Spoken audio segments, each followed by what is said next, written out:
Alors, Monique, on est pratiquement à la fin de notre émission. Dans d'autres religions, excuse-moi, c'est pas de la comparaison, on va prendre par exemple les chrétiens, il peut arriver un dimanche, je vais dans une église juste pour voir comment ça fonctionne, si ça m'intéresse, je peux rester. Est-ce que chez les Ngunza, ça existe? C'est-à-dire, je peux venir à l'occasion de rien, juste pour voir comment ça fonctionne, et puis voilà. Ça, c'est l'individu qui décide pourquoi il va. Nous, quand quelqu'un arrive, vous pouvez pas savoir qu'il est juste venu pour faire du tourisme. D'accord. Ailleurs, c'est ouvert. Ce sont des temples comme tous les autres temples où on vient pour adorer un dieu donné. Donc, si vous vous sentez apte à aller pour voir comment ça se passe chez les Machuanistes, chez les Boulamananga, les Corbeaux et autres, vous êtes libre de le faire. Vous serez toujours les bienvenus.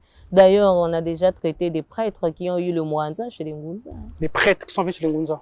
Puisqu'il a le Mwanza, il va faire quoi? C'est la santé d'abord, non? Oui, oui. C'est normal, c'est un être humain. D'accord. Avec ses faiblesses, il peut tomber malade. Tout le monde peut tomber malade. Moi aussi, je peux tomber malade. Moi, d'ailleurs, quand je tombe malade, je vais à l'hôpital. Parfois, ceux qui me reçoivent à l'hôpital ne sont forcément pas des Ngunza. Parfois, ce sont des chrétiens. Mais il n'y a pas de honte à ça.